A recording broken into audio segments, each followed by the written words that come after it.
Hello guys, എല്ലാവർക്കും അഭിജിത്ത് പ്രകാശ് എന്ന എൻ്റെ യൂട്യൂബ് ചാനലിലേക്ക് സ്വാഗതം.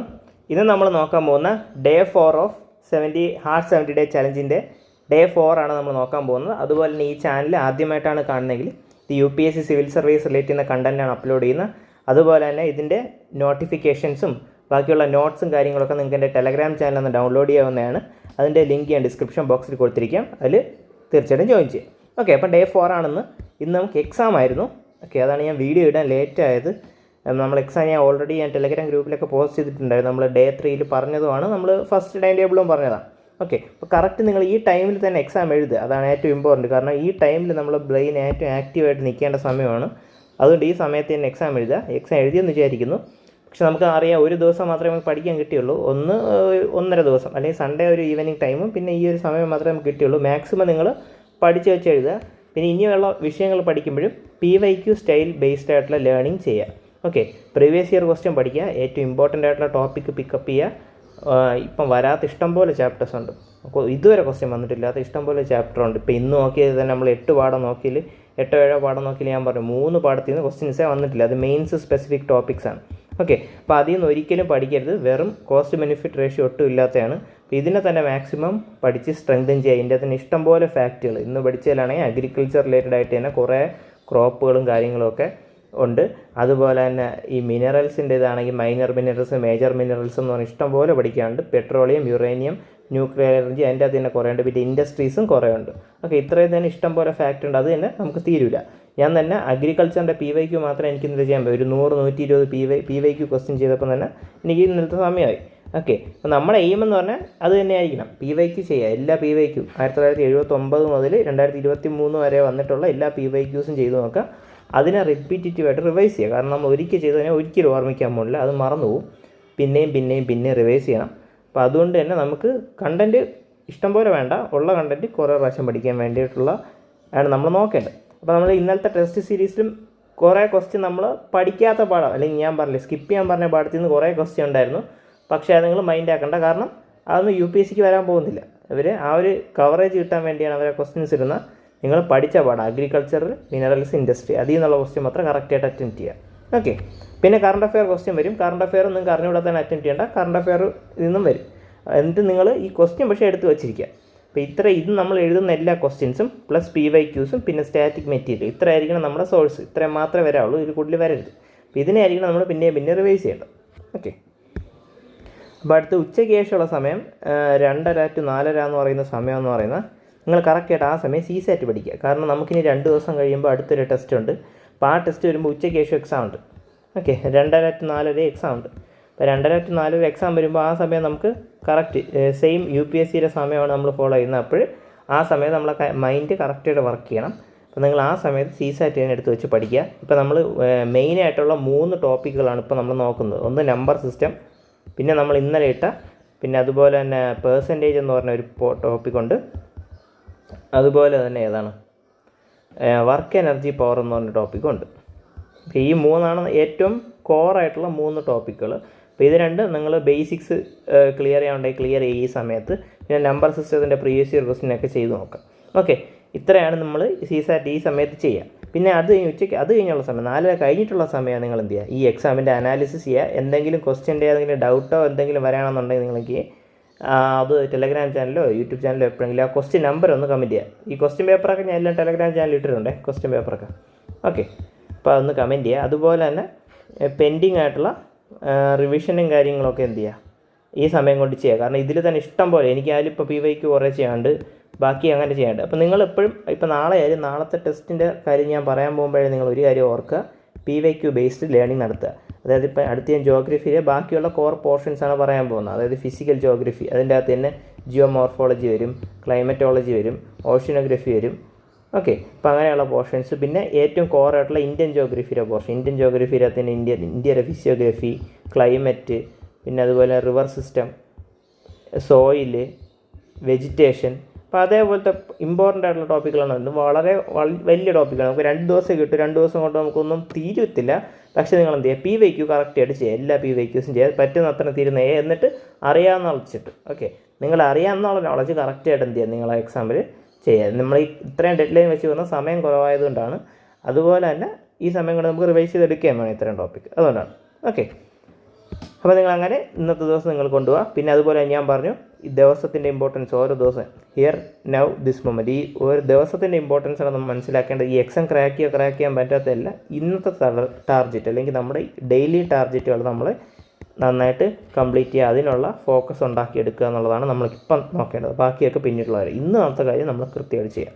ഓക്കെ, അപ്പോൾ നമുക്ക് ഇന്നലെ ഞാൻ ചെയ്ത PYQ കുറച്ച് നമുക്ക് നോക്കാം. ഓക്കെ, അഗ്രികൾച്ചറിൻ്റെ കുറേ PYQ ഞാൻ ഇന്നലെ ചെയ്തിട്ടുണ്ടായിരുന്നു, അത് നമുക്കൊന്ന് ജസ്റ്റ് നോക്കാം. ഈ അഗ്രികൾച്ചർ, അനിമൽ ഹസ്ബൻഡറി എന്നൊക്കെ പണ്ട് മുതലേ ക്വസ്റ്റ്യൻ വരുന്ന സെക്ഷനാണ്. അപ്പോൾ ഈ ഒരു സെക്ഷനിൽ നമുക്ക് ഇഷ്ടം പോലെ ഹിൻറ്റുകൾ കിട്ടും പിന്നീട് വരുന്ന ക്വസ്റ്റ്യൻ പേപ്പറുകൾ ചെയ്യാൻ വേണ്ടിയിട്ട്. ഓക്കെ, അതുകൊണ്ട് തന്നെ നമുക്ക് കുറേ കോർ ഏരിയാസ് ഇതിൽ നിന്നൊക്കെയാണ് ക്വസ്റ്റ്യൻ വരുന്നത്. ഇപ്പോൾ ടീന്ന് ഇഷ്ടം പോലെ ക്വസ്റ്റ്യൻ വരുന്നുണ്ട്, കോഫിയിൽ നിന്ന് കുറേ ക്വസ്റ്റ്യൻ വരുന്നുണ്ട്. അപ്പോൾ അങ്ങനെ കുറേ മനസ്സിലാവും. ഇതിൽ ഫസ്റ്റ് ക്വസ്റ്റ്യൻ എന്ന് പറഞ്ഞാൽ ക്യാഷ് നെറ്റ് വൈസ് ബേസ് ചെയ്തിട്ടാണ്. ഏത് സ്റ്റേറ്റാണ് ഏറ്റവും കൂടുതൽ ക്യാഷ് നെറ്റ് പ്രൊഡ്യൂസ് ചെയ്യുന്നത്? അപ്പോൾ നമുക്ക് മനസ്സിലായി കേരളമാണെന്ന് ഇതിൻ്റെ ആൻസർ വന്നു. അപ്പോൾ അതിൻ്റെ സദേൺ സ്റ്റേറ്റുകളാണ് കൂടുതലും എന്താണ് ക്യാഷ് നെറ്റ് പ്രൊഡ്യൂസ് ചെയ്യുന്നത് എന്നുള്ളൊരു കാര്യം മനസ്സിലാക്കാം. ഓക്കെ, ഇതിൻ്റെ ആൻസർ കേരളം വന്നു. പക്ഷേ നിങ്ങൾ ആ ബേസിക്കലി ആ ചാർട്ട് മനസ്സിലാക്കണം. മഹാരാഷ്ട്രയാണ് ഏറ്റവും കൂടുതൽ പ്രൊഡ്യൂസ് ചെയ്യുന്നത്, അത് കഴിഞ്ഞ് ആന്ധ്രാപ്രദേശ്, പിന്നെ ഒഡീഷ, പിന്നെ കർണാടക, 5ാമതാണ് കേരളം. പക്ഷേ ഈ ഓപ്ഷൻസിൽ 1ാമത് കേരളമാണ്. അങ്ങനെയാണ് ഇതിൻ്റെ ആൻസർ വന്നത്. ഓക്കെ, അപ്പോൾ അതേപോലെ ഈ ഫാക്റ്റുകളാണ് ഇമ്പോർട്ടൻറ്റ്. അപ്പോൾ നമ്മൾ ക്വസ്റ്റ്യൻ ചെയ്യുമ്പോൾ ക്വസ്റ്റ്യൻ അറിഞ്ഞുകൂടെ ആയിരിക്കും നമ്മൾ ആൻസർ കീ നോക്കി നമ്മൾ പഠിക്കും. പക്ഷേ ഇതിനി തെറ്റരുത്. ഇപ്പം നമുക്കറിയണം കേരളം എത്രാതാണ് ക്യാഷ് നെറ്റ് പ്രൊഡക്ഷനിലെന്ന്, ഫസ്റ്റ് ഏതാണെന്നും സദേൺ സ്റ്റേറ്റാണ് കൂടുതലും ഇത് പ്രൊഡ്യൂസ് ചെയ്യുന്നതെന്നുള്ള മനസ്സിലാക്കാം. ഇതാണ് ഇതിനുള്ള ലേണിങ്സ് PYQ എന്നുള്ളത്. ഓക്കെ, പിന്നെ അതുപോലെ തന്നെ ഏത് ബ്രീഡാണ് മാക്സിമം ഈൽഡ് തരുന്നത്? ഫോറിൻ ബ്രീഡുകളാണ് കൂടുതലും ഈൽഡ് കൂടുതൽ തരുന്നത്. അപ്പോൾ ആ ഒരു അടിസ്ഥാനത്തിൽ നമുക്ക് വേണമെങ്കിൽ എന്ത് ചെയ്യാം, 2 ഓപ്ഷൻ എലിമിനേറ്റ് ചെയ്ത് കളയാം. ഏതൊക്കെ? റെഡ് സിന്ധിയും സാഹിവാളും എന്തായിരിക്കില്ല, ഫസ്റ്റ് ഈൽഡ് കിട്ടില്ല. പിന്നെ ജേഴ്സി ഉണ്ട്, ഹോൾസ്റ്റീനുണ്ട്. അതിൽ ഹോൾസ്റ്റീനാണ് ഏറ്റവും കൂടുതൽ ഈൽഡ് തരുന്ന പശു എന്ന് പറയുന്നത്. 2ാമത് ജേഴ്സി, 3ാമത് സാഹിവാൾ, 4ാമത് റെഡ് സിന്ധി. ഓക്കെ, ഞാൻ ഇപ്പോൾ ആ ക്വസ്റ്റ്യനായിട്ട് പഠിച്ചു പോകുന്നില്ല, ഞാൻ ബേസിക് ആയിട്ടുള്ള ഫാക്റ്റ് നിങ്ങൾക്ക് പറയാം. PYQ ഫാക്റ്റുകളാണ് ഇതെല്ലാം, വളരെ വളരെ ഇമ്പോർട്ടൻ്റ് ആണ്. ഈ ക്വസ്റ്റ്യൻ ഇത് തന്നെ ഒരു 250 ക്വസ്റ്റ്യൻ, ഇന്നത്തെ നമ്മളെ ടെസ്റ്റിൻ്റെ ഒരു 250 ക്വസ്റ്റ്യൻ ഉണ്ട്. നാളത്തെ ടെസ്റ്റിൻ്റെ ഒരു 200-300 ക്വസ്റ്റ്യൻ PYQ ഉണ്ട്. അപ്പം ഈ 300 ക്വസ്റ്റ്യൻ നിങ്ങൾ ചെയ്താൽ മതി ഈ 2 ദിവസം. ഓക്കെ, ഇതിൻ്റെ അസോസിയേറ്റ് ചെയ്തുള്ള ഫാക്റ്റ് മാത്രം പഠിക്കാൻ മതി ഇപ്പം. പിന്നെ സ്റ്റാറ്റിക്കും പഠിക്കണം, ഉറപ്പായിട്ടും പഠിക്കണം. പക്ഷേ ഏറ്റവും ഇമ്പോർട്ടൻസ് കൊടുക്കാനുള്ള PYQ. കാരണം എന്ന് പറഞ്ഞാൽ നമ്മൾ PYQ പഠിച്ചു കഴിയുമ്പോൾ നമുക്ക് ഇമ്പോർട്ടൻറ്റ് ടോപ്പിക്ക് ഏതൊക്കെയാണെന്ന് അറിയാം. കാരണം ക്വസ്റ്റ്യൻ വരുന്ന സെക്ഷൻ ഏതൊക്കെ നമുക്ക് കറക്റ്റ് മനസ്സിലാവും. അപ്പോൾ അത് വെച്ച് നമുക്ക് എന്ത് ചെയ്യാം, ഇമ്പോർട്ടൻസ് കൊടുത്ത് പഠിക്കാൻ പറ്റും സ്റ്റാറ്റിക് കണ്ടൻറ്റ്. ഓക്കെ, ആദ്യം PYQ നന്നായിട്ട് ചെയ്യുക, എന്നിട്ട് സ്റ്റാറ്റിക് പഠിക്കുക, പിന്നെയും PYQയിൽ പോവുക, പിന്നെയും സ്റ്റാറ്റിക്കിലേക്ക് വരിക. അങ്ങനെ എന്ത് ചെയ്യുക, ആൾട്ടർനേറ്റ് ചെയ്തുകൊണ്ടിരിക്കുക. അതിൻ്റെ കൂടെ കറണ്ട് അഫെയർ പഠിക്കുമ്പം എന്ത് ചെയ്യും, ഇൻ്റർലിങ്കേജും കൂടെ കിട്ടും നമുക്ക്. നല്ല സമയം എടുക്കും ഇത് ചെയ്യാൻ. കാരണം ഇത്രയും ചെയ്ത് വരുമ്പോൾ സമയം എടുക്കും. നമ്മൾ ആ ടെസ്റ്റ് കറക്റ്റ് എഴുതിക്കൊണ്ടിരിക്കുക, പഠിക്കാൻ പറ്റുന്നത്രയും തീർക്കുക. ബാക്കി വീക്കെൻഡുകളിൽ നമുക്ക് പെൻഡിങ്ങുകൾ തീർത്ത് പോകാം. ഓക്കെ, അത് അടുത്ത് ജം കൾട്ടിവേഷൻ എന്ന് പറഞ്ഞാൽ ഷിഫ്റ്റിംഗ് കൾട്ടിവേഷനെ കുറിച്ച് പറയുന്നുണ്ട്. ഷിഫ്റ്റിംഗ് കൾട്ടിവേഷൻ കൂടുതൽ ഇപ്പോൾ ട്രൈബൽസ് ആണ് ചെയ്യാറുള്ളത്. Okay, slash and burn cultivation എന്ന് പറയും, അല്ലെങ്കിൽ ഷിഫ്റ്റിംഗ് കൾട്ടിവേഷൻ എന്ന് പറയും. നമുക്കറിയാം, ഒരു കാടിനെ കത്തിച്ച് കളഞ്ഞിട്ട് അവിടെയുള്ള ആ ഒരു സ്ഥലത്ത് ഒരു ക്രോപ്പിന് നമ്മൾ എന്ത് ചെയ്യും, പ്ലാന്റ് ചെയ്തിട്ട് അത് എത്രത്തോളം പ്ലാന്റ് ചെയ്യാൻ പറ്റുമോ അത്രയും വർഷങ്ങൾ അവർ പ്ലാന്റ് ചെയ്തിട്ട് അതിൻ്റെ സോയിലിൻ്റെ ഫെർട്ടിലിറ്റി പോകുമ്പോൾ ആ സ്ഥലം ഉപേക്ഷിച്ച് അവർ വേറെ സ്ഥലത്തേക്ക് പോകും. അതാണ് സ്ലാഷ് ആൻഡ് ബേൺ എന്ന് പറയുന്നത് ഷിഫ്റ്റിംഗ് കൾട്ടിവേഷൻ എന്ന് പറഞ്ഞാൽ. അത് ട്രൈബൽ പീപ്പിളാണ് ചെയ്യാറുള്ളത്. ഓക്കെ, അത് ഒരു സിമ്പിൾ ക്വസ്റ്റ്യൻ ആയിരുന്നു ആ വർഷം ചോദിച്ചാൽ. പിന്നെ അതുപോലെ തന്നെ മൺസൂൺ തുടങ്ങുമ്പോൾ ഏത് ക്രോപ്പാണ് നമ്മൾ ഇടാറുള്ളത്? ഖാരിഫ് ക്രോപ്പാണ്. അപ്പോൾ അതും ബേസിക്കായിട്ട് മനസ്സിലാക്കുക. ഖാരിഫ് ക്രോപ്പ് എന്താണ്, അതുപോലെ തന്നെ റാബി ക്രോപ്പ് എന്താണ്, അതുപോലെ തന്നെ ക്യാഷ് ക്രോപ്പുകൾ എന്താണ്, പ്ലാന്റേഷൻ ക്രോപ്പുകൾ എന്താണ്. ഇപ്പോൾ ഇതിൻ്റെ basic difference. Okay, rainy season ആകുമ്പോൾ ഖാരിഫ്, വിൻ്റർ സീസൺ വരുമ്പോൾ റാബി ക്രോപ്സ്, പിന്നെ സെയ്ദ് ക്രോപ്സ് ഉണ്ട്. ഇതിൻ്റെ ഇടയ്ക്കുള്ള സമയത്തുള്ള ക്രോപ്പുകളാണ് സെയ്ദ് ക്രോപ്പുകൾ എന്ന് പറയുന്നത്. പിന്നെ ക്യാഷ് ക്രോപ്പുകളുണ്ട്, ഉണ്ട്. പിന്നെ പ്ലാന്റേഷൻ എന്ന് പറയുമ്പോൾ ക്യാഷ് ക്രോപ്പുകൾ എന്ന് പറയുമ്പോൾ പ്രോഫിറ്റിന് വേണ്ടിയുള്ള ക്രോപ്പുകളാണ് ക്യാഷ് ക്രോപ്പ് എന്ന് പറയുന്നത്. പ്ലാന്റേഷൻ ക്രോപ്പ് എന്ന് പറയുമ്പോൾ വളരെ ലാർജ് സ്കെയിലിൽ നമ്മൾ ഉണ്ടാക്കുന്നത്. ഇപ്പോൾ റബ്ബർ, അപ്പോൾ അതൊക്കെ പ്ലാന്റേഷൻ ക്രോപ്പാണ്, കാരണം ലാർജ് സ്കെയിലിൽ ഉണ്ടാക്കുന്നത്. അപ്പോൾ അതേപോലത്തെ ക്രോപ്പാണ് എന്താണ് റബ്ബറൊക്കെ പ്ലാന്റേഷൻ ക്രോപ്പാണ്. അപ്പോൾ അതായത് ബേസിക് ഡിഫറൻസുകൾ മനസ്സിലാക്കിയിരിക്കുക. പിന്നെ ഏതൊക്കെയാണ് ഖാരിഫ്, ഏതൊക്കെയാണ് റാബി, ഏതൊക്കെയാണ് സെയ്ദ് എന്നുള്ള ബേസിക് ഡിഫറൻസും അതും അറിഞ്ഞിരിക്കണം. അതൊരു ഫാക്ട്, അത് ബേസിക് സ്റ്റാറ്റിക്കാണ്. ഇത് ഞാൻ ഇന്നലെ ഇട്ട ഒരു കോഡാണ്. അപ്പോൾ ഈ കോഡ് വെച്ച് നമുക്ക് പഠിക്കാം ഏതൊക്കെയാണ് ഖാരിഫ് ക്രോപ്പുകളെന്നും ഏതൊക്കെയാണ് റാബി എന്നും ഏതൊക്കെയാണ് സെയ്ദ് എന്നും ഇത് വെച്ച് പഠിക്കാം.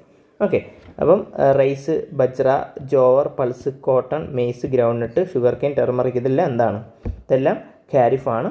രാജ്യ, BJP, CM, GST എന്ന് പറഞ്ഞ കോഡ് വെച്ച് ഇത് പഠിക്കാം.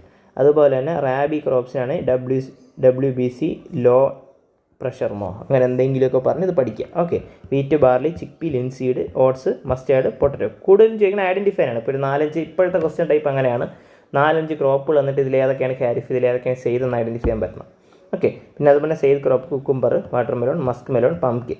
പിന്നെ ക്യാഷ് ക്രോപ്പുകൾ ഞാൻ പറഞ്ഞത് കൊമേഴ്ഷ്യൽ പ്രൊഡക്ഷൻ നടത്തുന്ന ക്രോപ്പുകൾ, പ്രോഫിറ്റിന് വേണ്ടിയുള്ള ക്രോപ്പുകൾ, cotton, jute, tobacco, sugar cane, tea. Okay, അത് ബേസിക്കായിട്ട് നിങ്ങൾക്ക് ഇത് ടെലഗ്രാം ചാനലിൽ അപ്ലോഡ് ചെയ്തിട്ടുണ്ട്. അതിൽ നിന്ന് എടുക്കുക, അല്ലെങ്കിൽ സ്ക്രീൻഷോട്ട് എടുത്ത് വയ്ക്കുക നിങ്ങൾ. ഓക്കെ, അതിന് ശേഷമുള്ളതെന്ന് പറഞ്ഞാൽ നൈട്രജൻ ഫിക്സേഷന് സഹായിക്കുന്ന പ്ലാന്റുകളാണ് ലെഗൂം പ്ലാന്റ്സ് എന്ന് പറയുന്നത്. Okay, legume plants. അത് ലെഗൂം പ്ലാന്റ്സ് എന്ന് പറയുമ്പോൾ പയർ വർഗ്ഗത്തിൽ വരുന്ന ചെടികളാണ് വരുന്നത്. അപ്പോൾ ഏത് ക്രോപ്പാണ് നൈട്രജൻ ഫിക്സ് ചെയ്യുന്നതെന്ന് ചോദിക്കുമ്പം, അല്ലെങ്കിൽ ഇപ്പോൾ ഒരു ചെടി എന്നിട്ട് അത് നൈട്രജൻ ഫിക്സേഷൻ സഹായിക്കുന്നുണ്ട്, ആ ചെടി സാധാരണ ഒരു പയർ വർഗ്ഗത്തിലെ ചെടിയാണെങ്കിൽ അത് നൈട്രജൻ ഫിക്സേഷൻ സഹായിക്കും. ഓക്കെ, അപ്പോൾ അതുകൊണ്ട് ഇവിടുത്തെ ആൻസർ അപ്പോൾ നമുക്ക് പിക്ക് ചെയ്യുമ്പോൾ അങ്ങനെ പിക്ക് ചെയ്യണം. റൈസ് അല്ല, വീറ്റ് അല്ല, മൈസ് അല്ല, ബീൻസാണ് ഇപ്പോൾ നൈട്രജൻ ഫിക്സേഷൻ സഹായിക്കുന്നത്. അങ്ങനെയാണ് നമ്മൾ പിക്ക് ചെയ്യേണ്ടത്. ഇത് പിന്നീടുള്ള വർഷങ്ങളിൽ ഇതേ സ്റ്റേറ്റ്മെൻറ്റ് വന്നിട്ടുണ്ട്, PYQൻ്റെ റിപ്പീറ്റേഷൻ വന്നിട്ടുണ്ട്. ഓക്കെ, പിന്നെ അതുപോലെ തന്നെ മിൽക്ക് കാറ്റിലിന് കോട്ടൺ സീഡ് കൊടുത്തു കഴിഞ്ഞാൽ എന്ത് സംഭവിക്കും? കോട്ടൺ സീഡ് കൊടുത്തു കഴിഞ്ഞാൽ അവരുടെ പാലിലുള്ള മിൽക്കിൻ്റെ ആ ഒരു ഫാറ്റ് കണ്ടൻറ്റ് വർദ്ധിക്കും. അല്ലെങ്കിൽ കാൽഷ്യം ടു ഫോസ്ഫറസ് റേഷ്യോ എന്ന് പറയും. ആ റേഷ്യോ 1:6 വരും. അങ്ങനെ കാൽഷ്യത്തിൻ്റെ ഒരു ഡെഫിഷ്യൻസി അവരുടെ പാലിൽ വരികയും പിന്നെ പാല് കട്ടിയാവുകയും പിന്നെ അതിൽ നിന്നുണ്ടാക്കുന്ന ബട്ടർ കട്ടിയാവുകയും ചെയ്യും. അങ്ങനെയുള്ള കാര്യങ്ങളൊക്കെ ഉണ്ട്. പിന്നെ പണ്ടൊക്കെയുള്ള ചോദിക്കുന്നതാണ് sugar bowl of the world എന്ന് പറഞ്ഞാൽ 1 ലൈനർ ക്വസ്റ്റ്യൻസ്. ഇപ്പോൾ അത് കൂടുതൽ വരാറില്ല, എന്നാലും നിങ്ങൾ നോക്കി വയ്ക്കുക. അത് ക്യൂബയാണ് sugar bowl of the world എന്ന് പറയുന്നത്. പിന്നെ അതുപോലെ ഇന്ത്യ ഇതിലേതിലാണ് ഏത് പ്രൊഡക്ഷനിലാണ് ഫസ്റ്റ് നിൽക്കുന്നതെന്ന് ചോദിച്ചിട്ടുണ്ട്. ഓക്കെ, അപ്പോൾ ആ സമയത്ത് എനിക്ക് തോന്നുന്നത് അതിൻ്റെ ആൻസർ A ആയിരുന്നു. 1980 ഈ ക്വസ്റ്റ്യൻ ചോദിച്ചത്. അപ്പോഴേ T ആയിരുന്നു അതിൻ്റെ ആൻസർ. പക്ഷേ ഇപ്പം ടിയിൽ ഇന്ത്യ ഒന്നാമതല്ല, ഇന്ത്യ സെക്കൻഡാണ്, ചൈനയാണ് ഫസ്റ്റ്. ഇന്ത്യ ഇപ്പോൾ ഒന്നാമതായിട്ടുള്ള ഷുഗർ പ്രൊഡക്ഷനിലാണ് ഇന്ത്യ ഒന്നാമതായിട്ടുള്ള, സെക്കൻഡ് ബ്രസീലാണ്. പിന്നെ അതുപോലെ റൈസ് പ്രൊഡക്ഷനിൽ ഫസ്റ്റ് ചൈന, സെക്കൻഡാണ് ഇന്ത്യ. വീറ്റ് പ്രൊഡക്ഷനിലും സെയിം അതാണ്, first China, second India. Okay, അപ്പോൾ അത്ര നിങ്ങൾ ബേസിക്കലി ഇതിൽ മനസ്സിലാക്കാം. പിന്നെ അതുപോലെ തന്നെ എങ്ങനെയാണ് അഗ്രികൾച്ചറൽ പ്രൊഡക്ഷൻ ഔട്ട്പുട്ട് ഇൻക്രീസ് ചെയ്യാനുള്ളതെന്നുള്ളത് ബെറ്റർ സീഡും നല്ല ഫെർട്ടിലൈസേഴ്സും മോഡേൺ ടെക്നോളജി ഉപയോഗിച്ച് കഴിഞ്ഞാൽ നമുക്ക് ചെയ്യാവുന്നതാണ്. അപ്പോൾ ഇവിടെ ഈ ഒരു ക്വസ്റ്റിന് മനസ്സിലാക്കാനുള്ളതെന്ന് പറഞ്ഞാൽ ഫെർട്ടിലൈസർ ഉപയോഗിച്ചാൽ ഔട്ട്പുട്ട് കൂടും, വെള്ളം കൂടുതൽ ഉപയോഗിച്ചാൽ ഔട്ട്പുട്ട് കൂടും, ഏരിയ കൾട്ടിവേഷൻ നമ്മൾ ഇൻക്രീസ് ചെയ്താൽ ഔട്ട്പുട്ട് കൂടും, ഇത് ചെയ്താൽ ഔട്ട്പുട്ട് കൂടും. പക്ഷേ ഇവിടെയുള്ള ഈ ആൻസർ സെലക്ട് ചെയ്യാനുള്ളത് തന്നെ മോർ അപ്രോപ്രിയേറ്റ് ആയിട്ടുള്ള അല്ലെങ്കിൽ മോസ്റ്റ് അപ്രോപ്രിയേറ്റ് ആയിട്ടുള്ള ബെസ്റ്റ് വേ എന്ന് പറയുന്നത് ഇതിലിതാണ്. ഓക്കെ, ഇതിൽ ഏറ്റവും കൂടുതൽ ഔട്ട്പുട്ട് കിട്ടുന്ന ഈ 4 ഓപ്ഷനിൽ 4ാമത്തെ ഓപ്ഷൻ, അതുകൊണ്ടാണ് നമ്മൾ ഇത് പിക്ക് ചെയ്തത്. ഓക്കെ, അപ്പോൾ അങ്ങനെ ചെയ്യാം. അപ്പോൾ അതുപോലെ തന്നെ ബാക്കി ക്വസ്റ്റ്യൻസ് നിങ്ങൾ ചെയ്ത് നോക്കുക. ഇതിൻ്റെ PDF ഞാൻ ഓൾറെഡി അപ്ലോഡ് ചെയ്തിട്ടുണ്ട്, ക്വസ്റ്റ്യൻസൊക്കെയുള്ള. പിന്നെ ഞാൻ ബാക്കിയുള്ള ആൻസറും കൂടെ ചെയ്തതിന് ശേഷം ഞാൻ ആൻസർ PDF ആയിട്ട് ഞാൻ പിന്നീട് ഇത് അപ്ലോഡ് ചെയ്യാം. കാരണം 700-150 ക്വസ്റ്റ്യൻ കൂടെ മറ്റേ മിനറൽസിൽ ചെയ്യാറുണ്ട്. അതും കൂടെ ചെയ്തിട്ട് ഞാൻ വേണേൽ അപ്ലോഡ് ചെയ്തിരിക്കാം. അതിൽ ഏറ്റവും ഇമ്പോർട്ടൻ്റ് ആയിട്ട് വേറൊരു ക്വസ്റ്റ്യനാണ് വീറ്റ് ഡിസീസ്. വീറ്റിലുണ്ടാകുന്നൊരു ഡിസീസാണ് വീറ്റ് ലീഫ് റസ്റ്റ്. ഇപ്പോൾ PYQൻ്റെ ഉപയോഗം ഞാൻ ഒന്നുകൂടെ കാണിച്ചു തരാം. അപ്പോൾ ഇവിടെ ഉണ്ട് വീറ്റ് ലീഫ് റസ്റ്റ് എന്ന് പറഞ്ഞാൽ അത് ഡിസീസാണ്. ഓക്കെ, ഇതേ സെയിം പിന്നീട് മാച്ച് ദി ഫോളോയിങ്ങിൽ റിപ്പീറ്റ് ചെയ്ത് വന്നിട്ടുണ്ട്. ഓക്കെ, ഈ ഒരു ക്വസ്റ്റ്യൻ ചെയ്യുന്ന സമയത്ത് 43 ക്വസ്റ്റ്യൻ ചെയ്യുന്ന സമയത്ത് ഈ വീറ്റിൻ്റെ ഡിസീസ് റസ്റ്റ് ആണെന്ന് ഇവിടെ നമുക്ക് കിട്ടും. ഓക്കെ, B1 ആണെന്ന് ഈ ഒരു ഓപ്ഷൻ നമുക്ക് കിട്ടിക്കഴിഞ്ഞാൽ ഈ ആൻസറിലേക്ക് എത്താം. കാരണം വേറെ ഒരു ഓപ്ഷനിൽ B1 ഇല്ല. അതായത് കഴിഞ്ഞ ആ ഒരു PYQ ഫാക്റ്റ് വെച്ചിട്ട് നമുക്ക് ഇവിടെ എത്താമെന്നുള്ളതാണ്. ഓക്കെ, അപ്പോൾ അങ്ങനെയാണ് ഈ PYQൻ്റെ ഇമ്പോർട്ടൻസ്. അതുകൊണ്ട് PYQ റിപ്പീറ്റേറ്റീവായിട്ട് ചെയ്യുക. അതിലുള്ള ടോപ്പിക്ക് ഏതിൽ നിന്നാണ് വരുന്നതെന്നുള്ള ടോപ്പിക്ക് മനസ്സിലാക്കുക, ആ ടോപ്പിക്ക് നന്നായിട്ട് പഠിക്കുക. ഓക്കെ, അപ്പോൾ അതാണ് നമ്മൾ ബേസിക്കായിട്ട് ചെയ്യേണ്ടത്. സമയം എടുക്കും, കാരണം ഇഷ്ടംപോലെ PYQ ക്വസ്റ്റ്യൻസ് ഉണ്ട്. സ്റ്റാറ്റിക്കിൽ നിന്നാലും അതിൽ നിന്ന് കുറേ ടോപ്പിക്ക് ഇഷ്ടംപോലെ നമുക്ക് പഠിക്കാനും മെമ്മറൈസ് ചെയ്യാനും ഓർമ്മിച്ചെടുക്കാനും ഉണ്ട്. അതുകൊണ്ട് സമയം എടുത്ത് പഠിക്കുക. ഓക്കെ, കംപ്ലീറ്റ് ചെയ്യുക, റിവൈസ് ചെയ്യുക, അതാണ് നമ്മൾ ടാർഗറ്റ്. പിന്നെ ബാക്കിലൊക്കെ ഒന്ന് ഇട്ടിരിക്കാതെ ഫിനിഷ് ചെയ്യുക. ഓക്കെ, അതായത് ഒരു ഓപ്ഷൻ കൂടെ ഞാൻ കാണിച്ചു തരാം. 2022 ക്വസ്റ്റ്യൻ വന്നിട്ടുണ്ടായിരുന്നു, ടീ ബോർഡ്, റബ്ബർ ബോർഡിനെയൊക്കെ ബേസ് ചെയ്തിട്ട്. ഇതിന് ഈ ഒരു ക്വസ്റ്റ്യൻ നോക്കുക, 96ാമത്തെ ക്വസ്റ്റ്യൻ. 96 എനിക്ക് തോന്നുന്നത് ഏത് വർഷം ചോദിച്ചാൽ 2008 ചോദിച്ച ക്വസ്റ്റ്യനാണ്. Coffee board, tea board, rubber board എവിടെയാണെന്നുള്ളത്. അപ്പോൾ നമുക്ക് മനസ്സിലാവും കോഫി ബോർഡ് ബാംഗ്ലൂരാണെന്നും അതുപോലെ ടീ ബോർഡ് കൊൽക്കട്ടയാണെന്നും മനസ്സിലാവും, rubber board Kottayam, tobacco board Guntur. അപ്പോൾ ഈ ഫാക്റ്റ് നമ്മൾ പഠിച്ചു വെച്ചിരിക്കാം. ഓക്കെ, അപ്പോൾ ഇതിൻ്റെ യൂട്ടിലിറ്റി വന്നതെന്ന് പറഞ്ഞാൽ 2022 ഈ ക്വസ്റ്റ്യൻ റിപ്പീറ്റ് ചെയ്യുന്നുള്ളതാണ്. 2022 ക്വസ്റ്റ്യൻ പേപ്പർ ഇവിടെ ഞാൻ PDF ആ ക്വസ്റ്റ്യൻ കണ്ടില്ല, എന്നാലും ഞാൻ ഇതിൽ ഇട്ടിട്ടുണ്ട്. ഇന്നലെ സോൾവ് ചെയ്ത ക്വസ്റ്റ്യൻ തന്നെയാണ്. അപ്പോൾ നമ്മൾ ആ 2009 ചെയ്ത ആ ഒരു T ബോർഡിൻ്റെ ക്വസ്റ്റ്യൻ വെച്ചിട്ട് ആ ഒരു ഹെഡ് ക്വാർട്ടേഴ്സ് മാത്രം വെച്ചിട്ട് തന്നെ നമുക്ക് ഇതിൽ എലിമിനേറ്റ് ചെയ്ത് കളയാം. അത് ഞാൻ കാണിച്ചു തരാം. ഒന്നാമത്തേന്ന് പറഞ്ഞാൽ T ബോർഡിൻ്റെ ഹെഡ് ക്വാർട്ടേഴ്സ് ബാംഗ്ലൂരാണെന്ന് ആണ് മൂന്നാമത്തെ സ്റ്റേറ്റ്മെൻറ്റ് ഇതിൽ പറഞ്ഞിരിക്കുന്നത്. അപ്പോൾ നമുക്കറിയാം ബാംഗ്ലൂരുള്ളത് കോഫി ബോർഡിൻ്റെ ഹെഡ് ക്വാർട്ടേഴ്സാണ്, T ബോർഡിൻ്റെ ഹെഡ് ക്വാർട്ടേഴ്സ് കൽക്കട്ടയാണെന്ന് അറിയാം. ഓക്കെ, അപ്പം തന്നെ നമുക്ക് മൂന്നാമത്തെ ഓപ്ഷൻ തെറ്റാണെന്ന് മനസ്സിലായി. അപ്പം തന്നെ നമുക്ക് 2 ഓപ്ഷൻ ഇവിടെ എലിമിനേറ്റ് ചെയ്ത് കളയാം. ഓക്കെ, പിന്നെ അപ്പോഴും തന്നെ ഒരു കാര്യം മനസ്സിലായി, 4ാമത്തെ ഓപ്ഷൻ അവിടെ കറക്റ്റാണ്. ഓക്കെ, 4ാമത്തെ ഓപ്ഷൻ, കാരണം 2ൽ 4ാമത്തെ ഓപ്ഷൻ ഉണ്ട്. പിന്നെ ഉള്ള 1, 2 ആണ്. ഒന്നെന്ന് പറയുന്ന അതിൻ്റെ റെഗുലേറ്ററി അതോറിറ്റി എന്ന് പറയുന്നത് ministry of agriculture and farmer welfare എന്നാണ് ഇതിൽ പറഞ്ഞിരിക്കുന്നത്. പിന്നെ T ബോർഡ് ഒരു സ്റ്റാറ്റ്യൂട്ടറി ആക്ട് വഴിയാണ് വന്നത്. ഇതിൽ 2ൽ ഏതെങ്കിലും ഒരെണ്ണം കറക്റ്റ് ആയിരിക്കും. അപ്പോൾ ഇത് നമുക്ക് എളുപ്പം ചെയ്യാൻ പറ്റുന്ന പറഞ്ഞാൽ നമ്മുടെ MCQ ആപ്റ്റിറ്റ്യൂഡാണ്. സാധാരണ UPSC ചോദിക്കുന്ന ക്വസ്റ്റ്യൻസിൽ മിനിസ്ട്രിയിലെ പേരൊക്കെ അവർ മാറ്റാറുണ്ട്, കാരണം അത് വളരെ തെറ്റാൻ ചാൻസ് കൂടുതലുള്ളതാണ്. എന്താണ് മിനിസ്ട്രിയുടെ പേര്, വേണമെങ്കിൽ ഇതിനെ അഗ്രികൾച്ചർ മിനിസ്ട്രി എന്നുള്ള കൊമേഴ്സ് ആവാം. അപ്പോൾ ഏത് മിനിസ്ട്രിയുടെ പേര് തെറ്റാൻ ചാൻസ് വളരെ കൂടുതലാണ്. അപ്പം റിലേറ്റീവിൽ 2ാമത്തെ സ്റ്റേറ്റ്മെൻറ്റ് വരാൻ തെറ്റാൻ ചാൻസ് കൂടുതലായിരിക്കും. നിങ്ങൾക്ക് ബാക്കിയുള്ള ക്വസ്റ്റ്യൻ സോൾവ് ചെയ്യാൻ മനസ്സിലാവും. ഇന്നലെ ഞാൻ പറയാൻ വിട്ടുപോയതാണ്, എല്ലാ ദിവസവും 30 മിനിറ്റ് ഒരു MCQ ആപ്റ്റിറ്റ്യൂഡ് സെക്ഷൻ കൂടെ നിങ്ങൾ വയ്ക്കുക. അതായത് കഴിഞ്ഞ 10 വർഷത്തെ ക്വസ്റ്റ്യൻ പേപ്പറിൽ എടുത്തിട്ട് ഓരോ ക്വസ്റ്റ്യൻ എടുക്കും. ക്വസ്റ്റ്യൻ നമ്പർ 1 തൊട്ട് 100 വരെ നിങ്ങൾ കറക്റ്റായിട്ട് UPSC പ്രിൻ്റ് എടുത്തിട്ട് ഓരോന്നായിട്ട് ചെയ്ത് നോക്കാം. എന്നിട്ട് എന്ത് ചെയ്യുക, ബേസിക് ആയിട്ടുള്ള ലോജിക്ക് അപ്ലൈ ചെയ്ത് നോക്കാം. അത് നിങ്ങൾക്ക് സ്വന്തമായിട്ട് മനസ്സിലാൻ പറ്റുമെങ്കിൽ ചെയ്ത് നോക്കാം. അല്ലാന്നുണ്ടെങ്കിൽ നിങ്ങൾ എന്ത് ചെയ്യുക, ആ ഒരു അണ്ടർസ്റ്റാൻഡ് UPSC എന്ന് പറഞ്ഞ യൂട്യൂബ് ചാനലുണ്ട്. അതിൽ ഒരു സാറുണ്ട്, സത്യം ജെയിൻ എന്ന് പറഞ്ഞ സാറുണ്ട്. സാറിൻ്റെ ഒരു സീരീസ് നടക്കുന്നുണ്ട്, അത് കണ്ടു നോക്കാം. കുറച്ച് ക്വസ്റ്റ്യനൊക്കെ നമുക്ക് ഇതിൽ ഡെയിലി ചെയ്യാം. അതിൽ നമുക്ക് മനസ്സിലാവുന്നൊരു കാര്യം എന്ന് പറഞ്ഞാൽ ഈ മിനിസ്ട്രികളുടെ പേരൊക്കെ സാധാരണ തെറ്റായിരിക്കും. അതെല്ലായിടത്തും അങ്ങനെ വരണമെന്നില്ല, പക്ഷേ 90% അങ്ങനെയാണ് വരുന്നത്. അപ്പോൾ നമ്മൾ ആ ഒരു പാറ്റേൺ ഫോളോ ചെയ്യുകയാണെങ്കിൽ ഇതിലിപ്പം അതിപ്പോൾ എപ്പോഴും വരണമെന്നില്ല. നമുക്ക് ഷുവറായിട്ടുള്ള ഇത് മിനിസ്ട്രി ശരിയാണെന്നുള്ളതാണ് നിങ്ങളത് സെലക്ട് ചെയ്യുക. നോളജാണ് എപ്പോഴും ഫസ്റ്റ്. നമ്മൾ ഈ ഒരു ട്രിക്കൊക്കെ നമ്മൾ ആ പാറ്റേൺ ഐഡൻറ്റിഫൈ ചെയ്തിട്ട് നമ്മൾ ചെയ്യുന്നതാണ്. ഓക്കെ, അതൊക്കെയാണ് നമ്മുടെ ഹാക്സ് എന്ന് ട്രിക്സ് എന്ന് പറയുന്നത്. പക്ഷേ അതൊക്കെ വർക്ക് ചെയ്യണമെന്നുണ്ടെങ്കിൽ നമുക്ക് ബേസിക് നോളജ് വേണം. അപ്പോൾ അതുപോലെ തന്നെ നമ്മൾ ഈ ഒരു നോളജ് ബേസ്ഡ് ആയിട്ടാണ് നമ്മൾ PYQ വെച്ച് ഇതിനെ എലിമിനേറ്റ് ചെയ്ത് ഇത്ര എത്തിയത്. ഓക്കെ, എന്നിട്ട് ഇവിടെ നോക്കുമ്പോൾ T ബോർഡ് സ്റ്റാറ്റ്യൂട്ടറി ബോഡി ആവാനുള്ള ചാൻസ് വളരെ കൂടുതലാണ്. കാരണം ഒരു ബോർഡ് ഉണ്ടാക്കുമ്പോൾ ഒരു ആക്ട് വഴിയല്ലാതെ നമുക്ക് വെറുതെ ഉണ്ടാക്കാൻ പറ്റില്ല.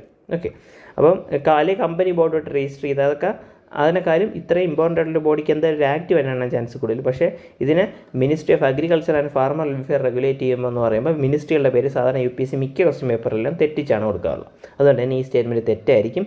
അങ്ങനെ വരുമ്പോൾ നമുക്ക് ആൻസറിൽ എത്താൻ പറ്റും. ഈവൻ അത് എത്തിയില്ലെങ്കിൽ കൂടി 50% PYQ മാത്രം വെച്ച് നമുക്ക് എലിമിനേറ്റ് ചെയ്യാൻ പറ്റുന്നതാണ്. അതാണ് PYQൻ്റെ ഇമ്പോർട്ടൻസ്. അപ്പോൾ നിങ്ങൾ എപ്പോഴും വിഷയം പഠിക്കുമ്പോൾ PYQs ചെയ്യുക, ആ ട്രെൻഡ് മനസ്സിലാക്കുക, എന്നിട്ട് ആ ട്രെൻഡിലുള്ള എല്ലാ പാഠങ്ങളും നിങ്ങൾ സ്റ്റാറ്റിക്കിൽ നിന്ന് പഠിക്കുക. ഓക്കെ, അതായിരിക്കണം നമ്മുടെ ബേസിക്സ് എന്ന് പറയുന്നത്. Basic approach. എന്നിട്ട് ഈ പഠിച്ച സാധനങ്ങൾ മെയിൻ റിവിഷനും പിന്നെ അതുപോലെ കറണ്ട് അഫെയർ പഠിക്കുക, അതിൻ്റെ റിവിഷൻ പിന്നെ റിവൈസ് ചെയ്തുകൊണ്ടിരിക്കുക. അങ്ങനെ റിവൈസ് ചെയ്യും, ആക്റ്റീവ് റീകോൾ ചെയ്ത് റിവൈസ് ചെയ്യാം. ഓക്കെ, അപ്പോൾ അത്രയാണ് ഇന്നത്തെ വീഡിയോയിൽ പറയാനുള്ളത്. അപ്പോൾ ഈ വീഡിയോ ഇഷ്ടമായി ലൈക്ക് ചെയ്യുക, ഷെയർ ചെയ്യുക, മറക്കാതെ സബ്സ്ക്രൈബ് ചെയ്യുക. ബാക്കി വീഡിയോസ് നമുക്ക് ഡെയിലി ഇടുന്നതായിരിക്കും. അപ്പോൾ ഇന്നത്തെ ടാർഗറ്റുകൾ കറക്റ്റായിട്ട് ചെയ്യുക. ഉച്ചയ്ക്ക് ശേഷം സീസായിട്ട് കറക്റ്റായിട്ട് നോക്കാതെ ഞാൻ ഈ പേപ്പറിൻ്റെ അനാലിസിസ് എടുത്താൽ പിന്നെ പെൻഡിങ് റിവിഷൻ ചെയ്യുക. അപ്പോൾ നമുക്ക് ഫസ്റ്റ് പാർട്ട് ജോഗ്രഫിയുടെ ഫസ്റ്റ് പാർട്ട് കംപ്ലീറ്റ് ആവും. പിന്നെ സെക്കൻഡ് പാർട്ടാണുള്ള അത് നമുക്ക് നാളത്തെ വീഡിയോയിൽ എന്തൊക്കെയാണ് ടോപ്പിക്കുകളെന്നും എന്നുള്ളതൊക്കെ നമുക്ക് ഡീറ്റെയിൽ ആയിട്ട് പറയാം. ബേസിക് ആയിട്ടുള്ള സിലബസ് എല്ലാം അറിയണമെന്നുണ്ടെങ്കിൽ ഞാൻ ഓൾറെഡി ബേസിക് ടൈം ടേബിൾ ഇട്ടിട്ടുണ്ട് ടെലഗ്രാം ചാനൽ. അത് ഡൗൺലോഡ് ചെയ്ത് എല്ലാ ഇതുവരെ ഇനി നടക്കാൻ പോണ പ്രിലിംസ് ഡേറ്റ് വരെയുള്ള എല്ലാ ടൈം ടേബിളിൽ ഏതൊക്കെ ദിവസം എന്തൊക്കെയാണ് ചെയ്യാൻ പോകുന്നതെന്ന് ഓൾറെഡി ഞാൻ ഇട്ടിട്ടുണ്ട്. അത് നിങ്ങൾ കയറി നോക്കാം. Okay, thank you.